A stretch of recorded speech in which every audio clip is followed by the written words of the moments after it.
Hello friends, welcome to our channel Shyam paramedic classes और हम पढ़ रहे हैं डीईसीजी की पैथोलॉजी। लास्ट क्लास में हम लोगों ने एथेरोस्क्लेरोसिस के बारे में पढ़ा था। आज हम पढ़ने वाले हैं हार्ट फेल के बारे में, ठीक है, जिसे हम लोग क्या कहते हैं, कंजस्टिव हार्ट फेलियर भी कहते हैं। कंजस्टिव हार्ट फेलियर,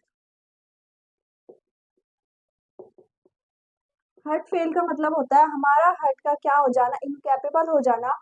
किसके लिए? जो हमारा हार्ट का क्या होता है, हार्ट की जो फिजियोलॉजी होती है, ठीक है, यानी कि जो हार्ट क्या करता है, पंपिंग एक्शन जो करता है, उसका क्या करना होगा, इनकैपेबल हो जाना। उसके लिए क्या हो जाना, इनकैपेबल हो जाना। यानी कि जैसे हमारा ब्लड अगर 5 लीटर ब्लड अगर पंप कर रहा है तो उसकी जगह क्या करेगा, 2 लीटर ही ब्लड पंप करेगा। तो इस कंडीशन को क्या कहते हैं, हार्ट फेल। कंजस्टिव वर्ड का जो मतलब होता है वो होता है, कंजस्टिव वर्ड का मतलब हम आगे जब हम लोग इसकी क्या पैथोफिजियोलॉजी पढ़ेंगे, जब हम समझ में आएगा कि कंजस्टिव वर्ड का मतलब क्या होता है। ठीक है, वैसे हम लोग अभी बता देते हैं कंजस्टिव वर्ड क्या होता है। कंजेशन वर्ड से मिला हुआ है, ठीक है। कंजेशन वर्ड का मतलब होता है एक्यूमुलेशन हो जाना, एक्यूमुलेशन ऑफ ब्लड। ठीक है, ठीक है, हम आगे देखेंगे कंजस्टिव हार्ट फेलियर इसे क्यों कहते हैं। एक्यूमुलेशन हो जाना ब्लड का कंजक्शन वर्ड का होता है मतलब, ठीक है। तो ये क्या होती है, एक फिजियोलॉजिकल स्टेट होती है, ठीक है, फिजियोलॉजिकल स्टेट होती है। इसका मतलब क्या होता है, हमारे हार्ट का क्या होता है, जो फिजियोलॉजी होती है वो क्या होती है, इफेक्ट होती है इस कंडीशन में, ठीक है, जिसमें हार्ट क्या होता है, इनकैपेबल हो जाता है ब्लड पंप करने के लिए अकॉर्डिंग टू मेटाबॉलिक नीड। यानी जितनी हम लोगों को नीड है उससे कम क्या करता है ये ब्लड सप्लाई करता है, ठीक है। तो सबसे पहले हम बात कर लेते हैं क्या होती है, एक फिजियोलॉजिकल स्टेट होती है, फिजियोलॉजी फिजियोलॉजिकल स्टेट है, ठीक है। इस कंडीशन में क्या होता है, जो हार्ट होता है वो इनकैपेबल हो जाता है ब्लड फ्लो करने के लिए, ठीक है, incapable of blood flow according to metabolic.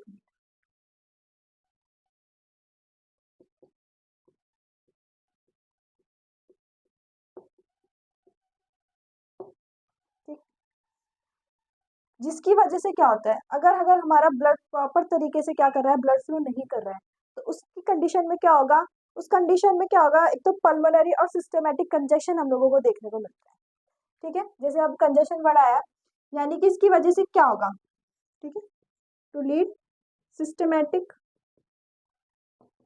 And pulmonary congestion, ठीक है। कंजेशन वर्ड का मतलब होता है accumulation of blood. Accumulation of blood, blood कहाँ पे एक्यूमुलेशन हो रहा है, पल्मोनरी और सिस्टेमेटिक सर्कुलेशन में। यानी कि जो हमारे लंग्स है उनके अंदर, और सिस्टेमेटिक सर्कुलेशन यानी कि हमारे जो हार्ट के अंदर क्या होते हैं, 4 वॉल्व क्या होते हैं, 4 चैम्बर प्रेजेंट होते हैं, उनके अंदर क्या हो जाएगा, जो ब्लड है उसका क्या होने लग जाएगा, एक्यूमुलेशन होने लग जाएगा, ठीक है। यानी कि जो हमारे वेंट्रिकल्स है उनके अंदर ब्लड का एक्यूमुलेशन, ये राइट वेंट्रिकल है, ये लेफ्ट वेंट्रिकल, इनके अंदर क्या होने लगेगा, ब्लड का एक्यूमुलेशन होने लग जाएगा।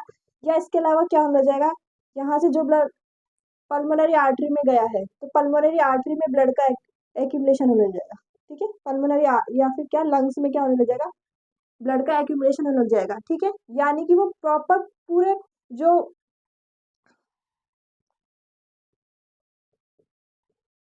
यानी हमारे जो ऑक्सीजनेटेड ब्लड है वो पूरी बॉडी को क्या होगा, सप्लाई नहीं हो पाएगा, ठीक है। तो इसकी वजह से क्या होगा, या तो राइट वेंट्रिकल में ब्लड सब क्या होने लगेगा, एक्यूमुलेशन होने जाएगा, या राइट लेफ्ट वेंट्रिकल में एक्यूमुलेशन होने जाएगा, या फिर हमारे लंग्स में क्या होने लग जाएगा, ब्लड का एक्यूमुलेशन होने लग जाएगा।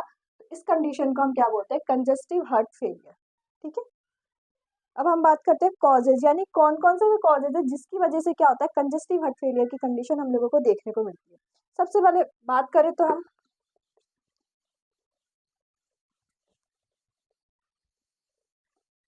तो पहला कॉज है वो है ASD, atrial septal defect. Last classes में हम लोग atrial septal defect, ventricular septal defect के बारे में पढ़ चुके हैं। एट्रियल सेप्टल डिफेक्ट का मतलब होता है जो हमारे दोनों एट्रियम होती है, यानी इंट्रा एट्रियल जो सेप्टम होता है, यानी दोनों एट्रियल सेप्टम के बीच में क्या होता है, होल प्रेजेंट होता है, जिसे हम क्या कहते हैं, एट्रियल सेप्टल डिफेक्ट, ठीक है।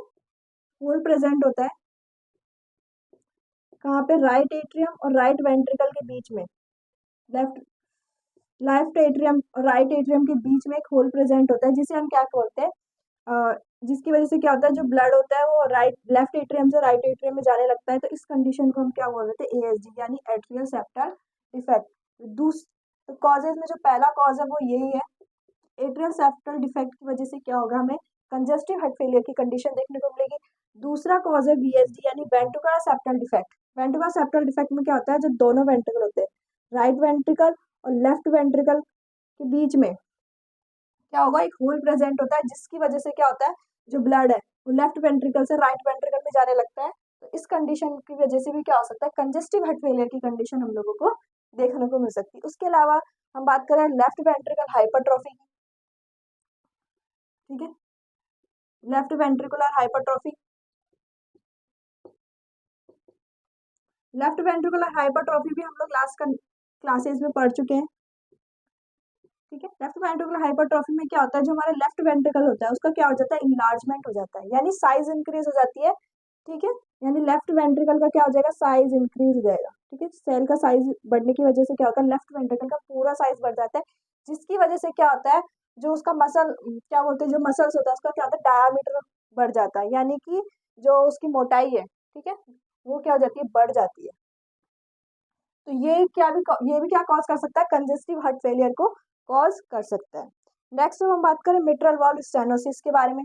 ये भी हम लोग वल्वुलर स्टेनोसिस जब हमने पढ़ा था उसके बारे में पढ़ चुके हैं, यानी कि जो मिट्रल वॉल्व होता है उसका क्या हो जाता है, नैरोविंग हो जाना, ठीक है।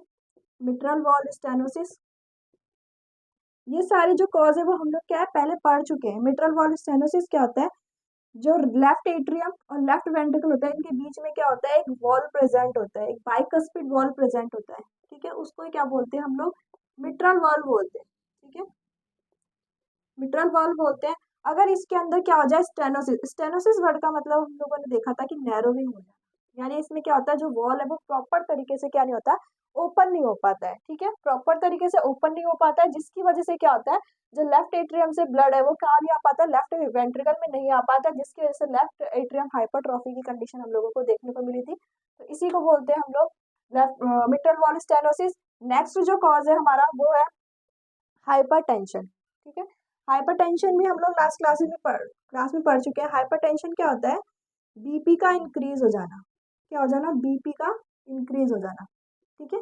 बीपी क्या होता है, ब्लड प्रेशर, यानी कि जो हमारी आर्टरी होती है, ठीक है, ब्लड के द्वारा आर्टरी पे लगाया जाने वाला जो प्रेशर होता है, ठीक है, ये हमारा ब्लड फ्लो कर रहा है आर्टरी में, जिसके द्वारा क्या लगा रहा है, आर्टरी में प्रेशर लगाया जाता है, उसको हम क्या कहते हैं, बीपी। जो नॉर्मल बीपी होता है वो होता है 120/80 ऑफ एचजी, ठीक है। इससे अगर हमारा बीपी बढ़ रहा है, ठीक है, यानी 140/90 ऑफ एचजी हो रहा है, तो इस कंडीशन को हम क्या कहते हैं, हाइपरटेंशन की कंडीशन हमें हुई है। तो इसकी वजह से भी क्या कॉज होता है, कंजेस्टिव हार्ट फेलियर हम लोगों को देखने को मिलता है।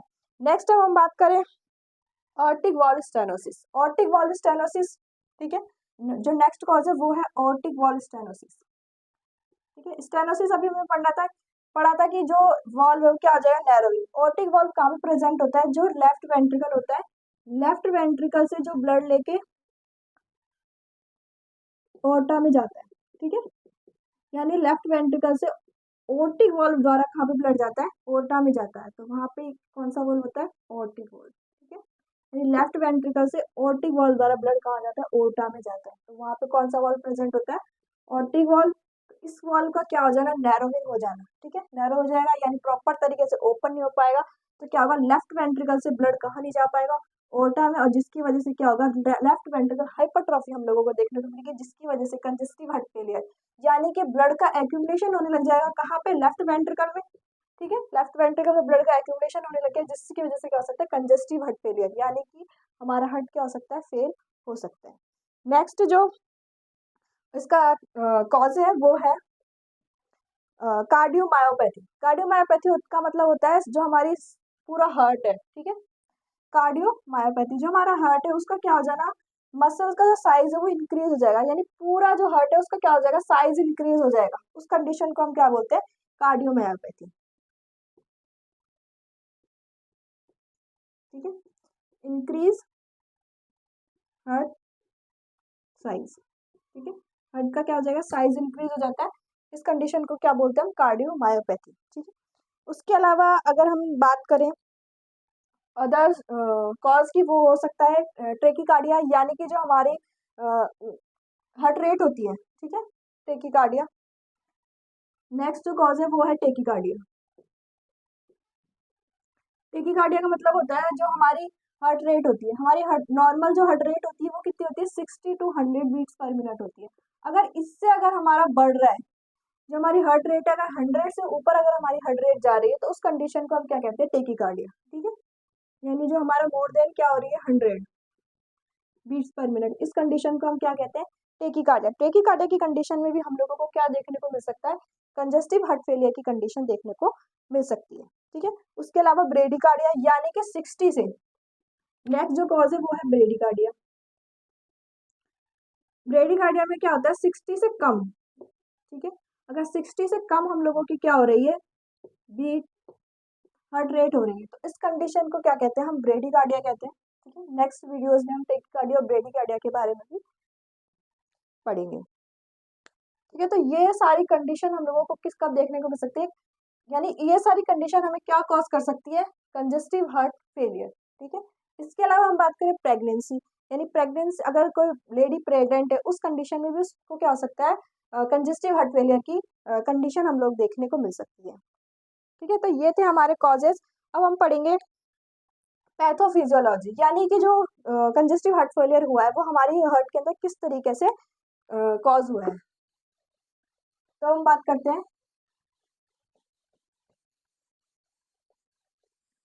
पैथोफिजियोलॉजी की।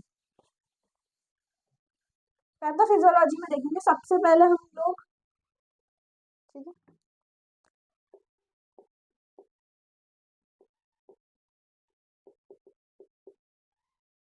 पैथोफिजियोलॉजी सबसे पहले हम बात करते हैं कि पैथोफिजियोलॉजी में, यानी ड्यू टू एनी कॉजेज, यानी किसी भी कॉजेज की वजह से। तो सबसे पहले हम कॉज दे देते हैं कि जैसे कि लेफ्ट वेंट्रिकल हाइपरट्रॉफी अगर हम लोगों को कॉज हुई है, ठीक है। तो सबसे पहले क्या हुआ, लेफ्ट वेंट्रिकल हाइपरट्रॉफी हम लोगों को कॉज हुई है, ठीक है, जिसकी वजह से क्या होगा, हमें क्या, लेफ्ट वेंट्रिकल हाइपरट्रॉफी, आप लोगों को पता है लेफ्ट वेंट्रिकल हाइपरट्रॉफी क्या होता है, जो हमारा लेफ्ट वेंट्रिकल होता है उसका क्या हो जाता है, साइज इंक्रीज हो जाता है, ठीक है। ये राइट एट्रियम है, ये लेफ्ट एट्रियम है, राइट वेंट्रिकल, लेफ्ट वेंट्रिकल, ठीक है। अब क्या हो रहा है, साइज इंक्रीज हो रहा है, ठीक है। अब हमारे लेफ्ट वेंट्रिकल का क्या हो गया, साइज इंक्रीज, यानी सेल का क्या हो गया, साइज बढ़ गया। सेल साइज बढ़ने से क्या होगा, लेफ्ट वेंट्रियम का क्या हो जाएगा, साइज इंक्रीज हो जाएगा, जिसे हम क्या कहते हैं, लेफ्ट वेंट्रिकल हाइपरट्रॉफी, ठीक है। अब आपने पढ़ा, हम लोगों ने देखा था अभी कॉजेज में कि लेफ्ट वेंट्रिकल हाइपरट्रॉफी से भी क्या हो सकता है, हम लोगों को कंजेस्टिव हार्ट फेलियर हो सकता है, ठीक है। तो देखते हैं किस तरीके से होता है। तो लेफ्ट वेंट्रिकल हाइपरट्रॉफी होने की वजह से क्या होता है, लेफ्ट वेंट्रिकल हाइपरट्रॉफी होने की वजह से क्या होता है, मसल का डायमीटर इंक्रीज हो जाता है, ठीक है। हमने बात करी लेफ्ट वेंट्रिकल हाइपरट्रॉफी से क्या होगा, जो लेफ्ट वेंट्रिकल उसका क्या होता है, साइज इंक्रीज होता है। तो साइज इंक्रीज में क्या होता है, जिसका मसल्स होती है, ठीक है, जो हमारी मसल्स है लेफ्ट वेंट्रिकल की, उनका डायमीटर बढ़ जाता है, ठीक है। डायमीटर यानी हम बोले तो मोटाई बढ़ जाएगी, ठीक है। तो इसमें क्या होगा, increase diameter of left ventricle muscles, ठीक है। मसल्स का क्या बढ़ गया है, डायमीटर बढ़ गया है, या लेफ्ट वेंट्रिकल का क्या हो गया, डायमीटर बढ़ गया, मोटा हो गया, क्योंकि उसका क्या हो गया, इसके अंदर हाइपरट्रॉफी की कंडीशन हम लोगों को देखने मिली, जिसकी वजह से क्या होगा, डायमीटर बढ़ने की वजह से क्या होगा, जो हमारा हार्ट है उसका जो कॉन्ट्रैक्ट करने की जो कॉन्ट्रैक्टिलिटी है, ठीक है। यानी जैसे हमारा हार्ट क्या करता है, कॉन्ट्रैक्ट करता है, पहले एक बार एट्रियम कॉन्ट्रैक्ट करता है, फिर क्या करता है, वेंट्रिकल कॉन्ट्रैक्ट करता है। तो उसकी जो कॉन्ट्रैक्टिलिटी है ना, वो क्या हो जाएगी, कम हो जाएगी, ठीक है। क्योंकि इसमें क्या हो गया, वेंट्रिकुलर में हाइपरट्रॉफी हो गई, तो जिसकी वजह से क्या होगा, प्रॉपर तरीके से क्या कर पाएगा, कॉन्ट्रैक्शन नहीं कर पाएगा, ठीक है। तो डिक्रीज हो जाएगी, ठीक है, कॉन्ट्रैक्टिलिटी, ठीक है, कॉन्ट्रैक्टिलिटी क्या हो जाएगी, डिक्रीज हो जाएगी, यानी प्रॉपर तरीके से क्या नहीं कर पाएगा, कॉन्ट्रैक्ट नहीं कर पाएगा। प्रॉपर तरीके से अगर कॉन्ट्रैक्ट नहीं कर पा रहा है, तो जिसकी वजह से क्या होगा, वो ब्लड को क्या करेगा, आगे की तरफ यानी ऑर्टा के थ्रू क्या कर पाएगा, सप्लाई नहीं कर पाएगा, ठीक है। अगर ये कॉन्ट्रैक्ट ही नहीं करेगा प्रॉपर तरीके से, तो ब्लड सप्लाई क्या होगी, आगे की तरफ कम हो जाएगी, यार ऑर्टा में प्रॉपर तरीके से ब्लड सप्लाई नहीं हो पाएगा। जिससे क्या होगा, अगर प्रॉपर तरीके से ब्लड सप्लाई नहीं हो रहा है, यानी प्रॉपर ब्लड अगर आगे हमारे ऑर्गन्स को नहीं मिल रहा है, तो हमारा क्या होता है, हार्ट का वर्कलोड बढ़ जाएगा। क्यों, क्योंकि हमारे क्या जितने भी अदर ऑर्गन है जिनको क्या है ब्लड सप्लाई चाहिए, ठीक है। ऑक्सीजन की क्या हो रही है, वहाँ पे कमी होती जा रही है, अगर ब्लड प्रॉपर सप्लाई नहीं मिलेगा तो ऑक्सीजन की कमी हो जाएगी, तो जिसकी वजह से क्या होगा, उनको प्रॉपर क्या चाहिए, ऑक्सीजन चाहिए, तो जिसकी वजह से क्या होगा, हमारा हार्ट का वर्कलोड बढ़ेगा। क्या बढ़ेगा, हार्ट का वर्कलोड बढ़ेगा, ठीक है। हार्ट का क्या बढ़ गया है, वर्कलोड बढ़ गया है। वर्कलोड बढ़ने से क्या होगा, हमारा हार्ट क्या हो जाएगा, जो लेफ्ट वेंट्रिकल है वो क्या हो गया है, फेल हो गया है, ठीक है। क्यों फेल हो गया है, क्योंकि क्या हो रहा है, इसमें ब्लड प्रॉपर तरीके से क्या नहीं कर पा रहा है, ये प्रॉपर तरीके से लेफ्ट वेंट्रिकल से ओटा में ब्लड फ्लो नहीं कर पा रहा है, तो जिसकी वजह से क्या हो गया, हमारा लेफ्ट वेंट्रिकल क्या हो गया, फेल हो गया है, ठीक है। लेफ्ट वेंट्रिकल क्या हो गया है, फेल हो गया है। लेफ्ट वेंट्रिकल के फेल होने से, ठीक है, लेफ्ट वेंट्रिकल फेल हो गया तो उसकी वजह से क्या होगा, जो हमारे, ठीक है, अब ये क्या है, कॉन्ट्रैक्ट बहुत कम कर रहा है, कॉन्ट्रैक्ट बहुत कम कर रहा है, तो यानी कि जो ब्लड है वो प्रॉपर तरीके से क्या कर रहा है, ओटा में नहीं जा पा रहा है, यानी कुछ वॉल्यूम, जो ब्लड का वॉल्यूम है वो क्या कर रहा है, लेफ्ट वेंट्रिकल में बच गया है, ठीक है। लेफ्ट वेंट्रिकल फॉलो फेल हो गया, जिसकी वजह से क्या हो गया, कुछ मात्रा में जो ब्लड है वो कहाँ गया है, लेफ्ट वेंट्रिकल में रह गया है, ठीक है। यानी फिर हम क्या कह सकते हैं, रेसिडुअल वॉल्यूम, यानी जो बचा हुआ वॉल्यूम है ब्लड का वो क्या हो गया है, लेफ्ट वेंट्रिकल में बढ़ता जा रहा है, ठीक है। वैसे तो कभी जब लेफ्ट वेंट्रिकल कॉन्ट्रैक्ट करते हैं तो पूरा ब्लड नहीं जा पाता है ओटा में, कुछ बढ़ जाता है, पर इसमें कंडीशन में क्या हो रहा है, ज्यादा ही बढ़ता जा रहा है, क्योंकि कॉन्ट्रैक्ट वो अच्छे से तरीके से नहीं कर रहा है, तो क्या करेगा, ब्लड क्या है, जो रेसिडुअल वॉल्यूम होता है ब्लड का वो बढ़ता जा रहा है यहाँ, ठीक है, धीरे धीरे क्या हो रहा है, बढ़ता जा रहा है। तो रेसिडुअल वॉल्यूम, रेसिडुअल वॉल्यूम क्या होता है, यानी जब लेफ्ट वेंट्रिकल या फिर जो हमारे वेंट्रिकल कॉन्ट्रैक्ट करते हैं, कॉन्ट्रैक्ट करने के बाद क्या होता है, पूरा ब्लड जो ओटा में चला जाता है, पर कुछ मात्रा में ब्लड कहाँ रह जाता है, जो वेंट्रिकल में रह जाता है, उसे क्या बोलते हैं, रेसिडुअल वॉल्यूम ऑफ ब्लड, ठीक है। ब्लड का क्या बोलते हैं, रेसिडुअल, यानी जो बचा हुआ अपशिष्ट जो ब्लड या बचा हुआ जो ब्लड है उसको क्या बोलते हैं, रेसिडुअल वॉल्यूम ऑफ ब्लड का। तो residual volume of blood increase हो रहा है कहाँ पे, लेफ्ट वेंट्रिकल, ठीक है। लेफ्ट वेंट्रिकल में क्या हो रहा है, इंक्रीज हो रहा है, जिसकी वजह से क्या होगा, ठीक है। अब लेफ्ट इसमें वॉल्यूम बढ़ता जा रहा है, तो वो क्या करेगा, पहले से ब्लड है तो लेफ्ट एट्रियम से ब्लड क्या बहुत कम मात्रा में ब्लड लेगा, ठीक है। तो क्या हो गया, जिससे अब ये कम मात्रा में ब्लड लेगा तो इससे क्या हो गया, जो हार्ट है, ठीक है, तो लंग्स से जो ब्लड आ रहा है, कहाँ से ब्लड आ रहा है, पल्मोनरी वेन के थ्रू लेफ्ट एट्रियम में ब्लड आ रहा है, लेफ्ट एट्रियम से लेफ्ट वेंट्रिकल में ब्लड आ रहा है, इसमें पहले से ब्लड मौजूद है, ठीक है, पहले से बचा हुआ रेसिडुअल वॉल्यूम जो बचा हुआ है वो पहले से है, ठीक है। अब लेफ्ट एट्रियम से और ब्लड ले रहा है तो क्या हो, बहुत कम मात्रा में ब्लड लेगा, ठीक है। और क्या होगा, अगर ये कम मात्रा में ब्लड ले रहा है तो एट्रियम में भी ब्लड बच रहा है, पल्मोनरी वेन जो ब्लड लेके आ रही है, ठीक है, वो भी क्या कर रहा है, उससे भी कम ब्लड, एट्रियम भी कम ब्लड ले रहा है, तो जिसकी वजह से क्या हो रहा है, जो हमारी हार्ट की जो ब्लड की रिसीविंग जो कैपेसिटी है वो क्या होती जा रही है, कम होती जा रही है, ठीक है। यानी क्या कर रहा है, जो ब्लड है वो बहुत कम मात्रा में लंग्स से क्या ले रहा है, ब्लड ले रहा है, ठीक है। तो रिसीविंग कैपेसिटी ऑफ हार्ट क्या हो रही है, डिक्रीज हो रही है, कम होती जा रही है, ठीक है। Decrease receiving capacity of heart, यानी कि जो ब्लड लेने की क्षमता है वो क्या होती जा रही है, कम होती जा रही है, ठीक है। उसकी वजह से क्या होगा, जो हमारे पल्मोनरी एडिमा देखने को मिलेगा, क्यों देखने को मिलेगा, क्योंकि पल्मोनरी वेन से ब्लड बहुत कम ले रहा है, तो ब्लड ब्लड क्या हो रहा है, एक्यूमुलेशन होता जाएगा, पल्मोनरी वेन में होने जाएगा, उसके अलावा लंग्स में क्या होने लग जाएगा, लंग्स के ब्लड कहाँ से आता है, जो हमारी एल्वलाई है उनके अंदर क्या होने लग जाएगा, जो कैपिलरीज है, ठीक है, वहां से जो उनके अंदर क्या हो जाएगा, ब्लड का एक्यूमुलेशन होने लग जाएगा, ठीक है। ब्लड का एक्यूमुलेशन होने की वजह से क्या हो जाएगा, वहां पे स्वेलिंग देखने को मिलेगी, ठीक है, ब्लड का एक्यूमुलेशन हो गया, उसके अलावा क्या देखने को मिलेगी, स्वेलिंग देखने को मिलेगी, उसकी वजह से क्या कॉज हो जाएगा, हमें पल्मोनरी एडिमा, ठीक है, पल्मोनरी एडिमा, ठीक है। एडिमा वर्ड का मतलब होता है किस कहीं पे भी क्या हो जाए, फ्लूइड का एक्यूमुलेशन हो जाता है, और उसके अलावा हमें क्या दिखाई देती है, स्वेलिंग दिखाई देती है, उस कंडीशन को हम क्या कहते हैं, एडिमा कहते हैं। तो इसमें क्या हो रहा है, जो फ्लूइड है यानी कि जो हमारा ब्लड है वो क्या हो गया है, वहां पे भरता जा रहा है, ठीक है, एक्यूमुलेशन होते जा रहा है उनका वहां पे, और उसकी वजह से क्या होगी, स्वेलिंग हम लोगों को देखने को मिलेगी, तो पल्मोनरी एडिमा हो जाएगा। अब बात करें अगर हमारे लंग्स में क्या हो गया, एडिमा हो गया है, या फिर एक्यूमुलेशन ऑफ ब्लड का एक्यूमुलेशन हो गया है, जिसकी वजह से क्या होगा, जो ब्लड है, ठीक है, वो कहाँ पे आने लग जाएगा, लेफ्ट वेंट्रिकल में। अब लेफ्ट वेंट्रिकल में क्या आने लग जाएगी, हाइपरट्रॉफी होने लग जाएगी, क्यों, क्योंकि अगर पहले से लंग्स में ब्लड है तो राइट वेंट्रिकल से ब्लड कहाँ जाएगा ही नहीं, ठीक है, लेफ्ट वेंट्रिकल से ब्लड पल्मोनरी आर्टरी में जाएगा ही नहीं, ठीक है, पल्मोनरी आर्टरी में क्या ब्लड जाएगा ही नहीं क्योंकि पल्मोनरी आर्टरी पहले से फिल है, ठीक है।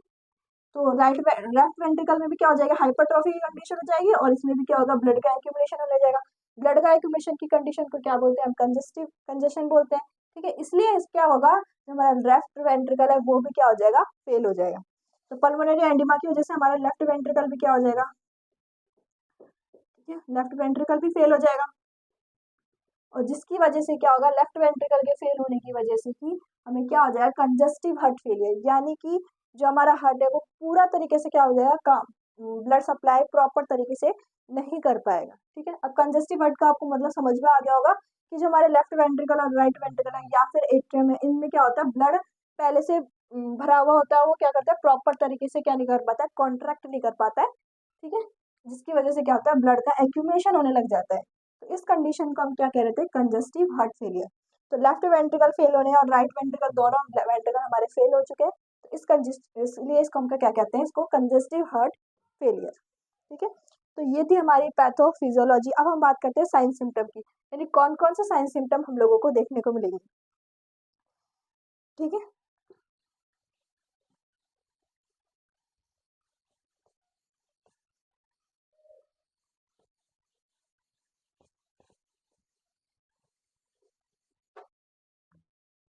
तो सर सबसे पहले जो साइन सिम्टम हम लोगों को देखने को मिलेगा वो होगा shortness of breath. Shortness of breath क्यों होगी, क्योंकि हम लोगों को अभी देखा था कि पल्मोनरी एडिमा कॉज हुआ था, ठीक है, पल्मोनरी एडिमा कॉज हुआ था, यानी लंग्स में क्या हो रहा है, प्रॉपर ब्लड का एक्यूमुलेशन होते जा रहा था, ठीक है, ब्लड का एक्यूमुलेशन हो रहा है तो क्या हो रहा है, पल्मोनरी एडिमा हम लोगों को बस हुआ था, जिसकी वजह से क्या होगा, हमारे लंग्स क्या प्रॉपर तरीके से फंक्शन नहीं कर पाते और हमें क्या होगा, सांस लेने में प्रॉब्लम होगी, ठीक है, शॉर्टनेस ऑफ ब्रीथ या डिफिकल्टी इन ब्रीथिंग हम दोनों को दोनों ही देखने को मिलेगी, ठीक है। शॉर्टनेस ऑफ ब्रीथ का मतलब क्या होता है, शॉर्टनेस ऑफ ब्रीथ का मतलब होता है हमें जल्दी जल्दी सांस लेंगे, ठीक है, यानी जो हमारी रेस्पिरेशन रेट होती है वो क्या हो जाएगी, इंक्रीज हो जाएगी। नॉर्मल जो रेस्पिरेशन रेट होती है वो 12 to 16 होती है, ठीक है, पर मिनट होती है, इससे ज़्यादा हो जाएगी, इस कंडीशन को हम क्या कहते हैं, शॉर्टनेस ऑफ ब्रीथ हम लोगों को देखने को मिलेगी। उसके अलावा डिस्पीनिया यानी डिफिकल्टी इन ब्रीथिंग, ठीक है, डिस्पीनिया हम लोगों को देखने को मिलेगा,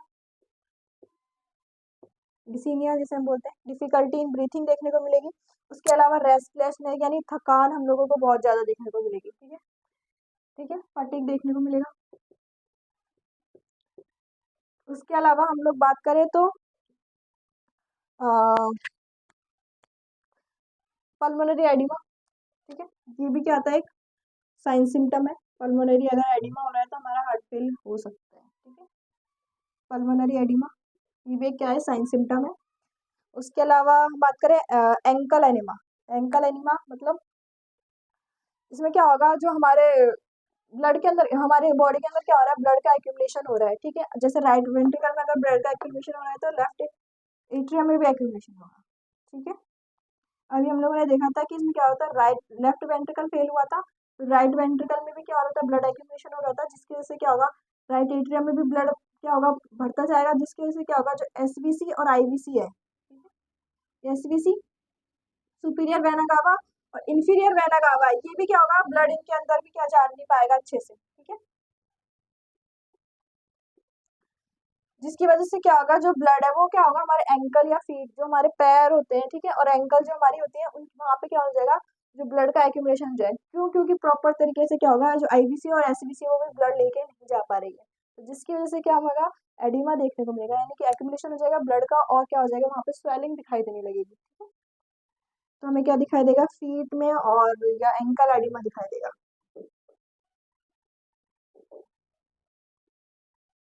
ठीक है, तो ये भी साइन सिम्टम हम लोगों को देखने को मिलेगा। उसके अलावा हम बात करें तो एनोरेक्सिया, एनोरेक्सिया का वर्ड का मतलब होता है भूख लगना, कि कम भूख लगने में, यानी हम लोगों को क्या लगेगा, भूख नहीं लगेगी, ठीक है, एनोरेक्सिया यानी भूख की कमी, इसे हम लोग बोलते हैं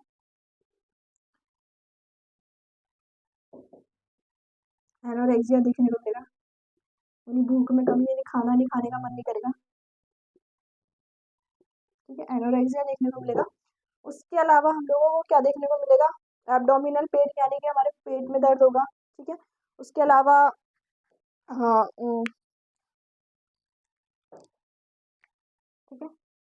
एब्डोमिनल पेन, उसके अलावा चेस्ट पेन भी हम लोगों को देखने को मिल सकता है। ठीक है, तो ये साइन सिम्टम हम लोगों को देखने को मिलेंगे। उसके अलावा अगर हम अदर सिम्टम्स की बात करें तो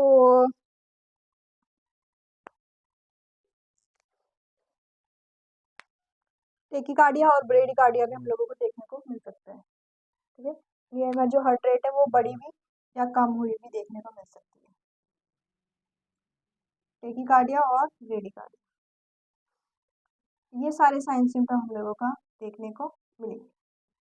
अब हम बात करते हैं डायग्नोस की, यानी कि हम लोग कौन कौन से डायग्नोसिस के अंदर करवा सकते हैं। ठीक है, कंजेस्टिव हार्ट फेलियर को पता लगाने के लिए कौन कौन सी इन्वेस्टिगेशन या हम बोले तो डायग्नोस करवा सकते हैं। सबसे पहले हम लोग क्या करवाएंगे, ईसीजी, क्योंकि ये क्या है, एक हार्ट से रिलेटेड डिजीज है।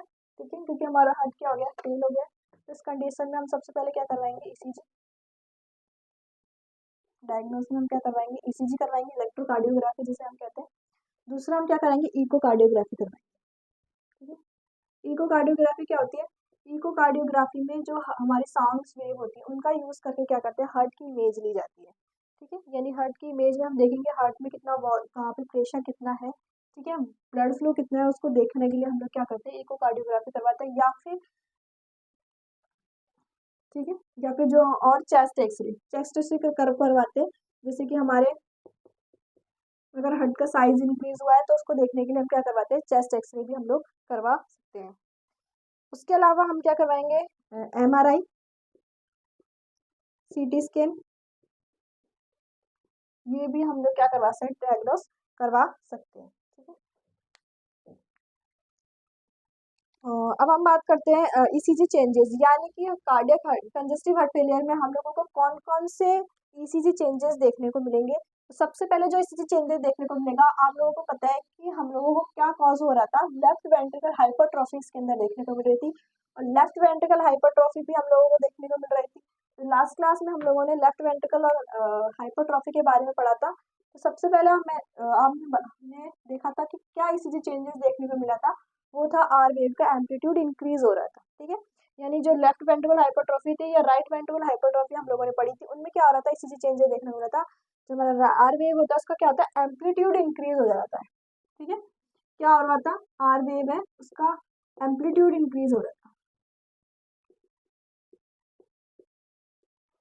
ठीक है, तो आर वेव का एम्पलीट्यूड इंक्रीज हो जाएगा।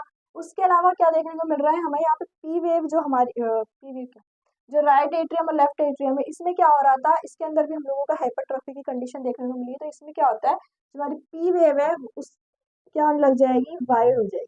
ठीक है, वेंट्रिकल वो एट्रियल हाइपरट्रॉफी की वजह से क्या हो जाएगा, जो हमारी पी वेव है वो कैसे दिखाई देगी, वाइड दिखाई देगी। उसके अलावा क्या होगा, जो हमारा एसटी सेगमेंट है वो डिप्रेस दिखाई देगा। ठीक है, एसटी सेगमेंट कैसे दिखाई देगा, डिप्रेस दिखाई देगा।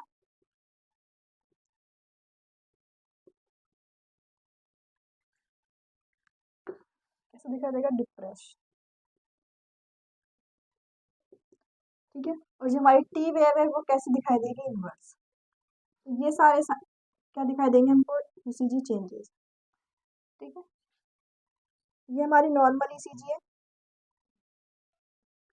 P Q R S T. ठीक है, अब इस कंडीशन में क्या दिखाई दे रहा है, आर वेव एम्पलीट्यूड, यानी कि जो हमारा आर वेव है वो कैसे दिखाई देगी, पहले तो पी वेव कैसे दिखाई देगी, वाइड। ठीक है, नॉर्मल पी वेव, अब ये जो वाइड, हमारी जो आर वेव है वो भी उसका क्या हो गया, एम्पलीट्यूड इंक्रीज हो गया। उसके अलावा जो एस टी सेगमेंट है वो डिप्रेस है। ठीक है, यानी जो हमारी आइसोमेट्रिक लाइन होती है उससे नीचे की तरफ दिखाई देगा, और हमारी टी वेव कैसे दिखाई देगी, इनवर्स। ठीक है, ये हमारा एस टी सेगमेंट क्या हो गया है, डिप्रेस हो गया है, टी वेव इनवर्स है, पी वेव कैसी हो गई है, वाइड हो गई है, टी वेव आर वेव का क्या हो गया, एम्पलीट्यूड इंक्रीज हो गया है। ठीक है, ये कैसी हो गई है, वाइड हो गई है, इसका एम्पलीट्यूड इंक्रीज है। ठीक है, और एस टी जो सेगमेंट है, ये हमारा कौन सा सेगमेंट होता है, एस टी सेगमेंट होता है, जो क्या हो गया है, डिप्रेस हो गया है, नीचे की तरफ क्या हो गया, थोड़ा झुका हुआ दिख रहा है। ठीक है, और टी वेव हम लोगों को कैसे दिखाई दे रही है, उल्टी दिखाई दे रही है। तो ये सब हम लोगों को क्या दिखाने को मिली, इसके अंदर ईसीजी चेंजेस हम लोगों को देखने को मिलेंगे। ठीक है, इस तरीके से तो ये थे हमारे ईसीजी चेंजेस। अब हम बात करते हैं ट्रीटमेंट की, यानी हम लोग इसके अंदर कौन कौन से ट्रीटमेंट हम लोग दे सकते हैं। तो सबसे पहले दे सकते हैं डायूरेटिक्स। ठीक है, डायूरेटिक्स क्या काम करते हैं, जो हमारे हार्ट के अंदर या फिर हमारी बॉडी के अंदर जो एक्सेसिव फ्लूइड होता है, ठीक है, उसको क्या करता है, बाहर निकालने का काम करता है। ठीक है, तो इसमें क्या हो रहा है, जो हमारी बॉडी के अंदर क्या हो रहा है, एक्सेसिव फ्लूइड जमा होता जा रहा है, तो उसको कम करने का काम करते हैं। ठीक है, तो इसलिए हम क्या देंगे, डायूरेटिक्स देंगे। उसके अलावा हम क्या दे सकते हैं, वैसोडाइलेटर देंगे। ठीक है, क्योंकि इसके अंदर क्या हो रहा है, हमारा बीपी भी क्या होगा, इंक्रीज होगा, क्योंकि जो ब्लड है वो किसका क्या हो रहा है, एक्यूमुलेशन होता जा रहा है, जिसकी वजह से क्या होगा, बी हमारा बीपी भी क्या हो जाएगा, इंक्रीज हो जाएगा। तो इसलिए हम लोग क्या देंगे, वैसोडाइलेटर देंगे, जिससे क्या क्या हमारी वेसल्स क्या हो जाएगी, डाइल्यूट हो जाएंगे और प्रॉपर तरीके से क्या होगा, ब्लड फ्लो कर पाए। ठीक है, और उसके अलावा एसी इनहिबिटर देंगे। एसी इनहिबिटर्स क्या होते हैं, एंजियोटेंशन कन्वर्टिंग एंजाइम होता है। ठीक है, उसको क्या करता है, एंजियोटेंसिनोजन जो होता है उसको फर्स्ट को क्या करता है, सेकंड में चेंज कर देता है। सेकंड में चेंज होने से क्या होता है, हमारी बॉडी में क्या होता है, फ्लूइड बढ़ जाता है, यानी बीपी क्या होता है, इंक्रीज हो जाता है। तो उसके लिए भी हम क्या देते हैं, एसी इनहिबिटर्स देते हैं, जिससे क्या हो, एंजियोटेंसिनोजन फर्स्ट है वो एंजियोटेंसिनोजन सेकंड में चेंज ना हो पाए। तो ये सब हम क्या देंगे, मेडिकेशन देंगे किसके अंदर। तो सबसे पहले क्या देंगे, डायूरेटिक्स देंगे। ठीक है, डायबिटिक्स। इसके अलावा हम क्या देते हैं, वैसोडाइलेटर, यानी वेसल्स को डाइल्यूट करने के लिए देंगे। उसके अलावा हम क्या दे रहे थे, AC inhibitors, angiotensin converting enzyme जो होते हैं, इनहिबिटर्स देंगे। ठीक है, तो ये तो हम क्या देंगे, मेडिकेशन देंगे। उसके अलावा हम क्या कर सकते हैं, सर्जिकल मैनेजमेंट में क्या सकते हैं, हर्ट जो फेल हुआ है उसको क्या कर देंगे, ट्रांसप्लांट कर देंगे। ठीक है, क्या कर देंगे हम लोग, हर्ट ट्रांसप्लांट, इसके अंदर सर्जरी वाला। तो सर्जरी मैनेजमेंट में हम क्या देंगे, हर्ट ट्रांसप्लांट कर सकते हैं। ठीक है,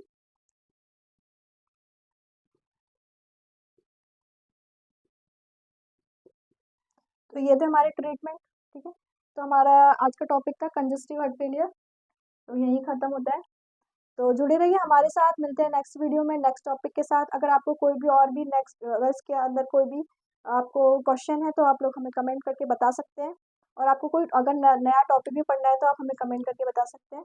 तो हमारे चैनल को ज़्यादा से सब्सक्राइब कीजिए और हमारी वीडियो को लाइक एंड शेयर जरूर कीजिए। Thank you.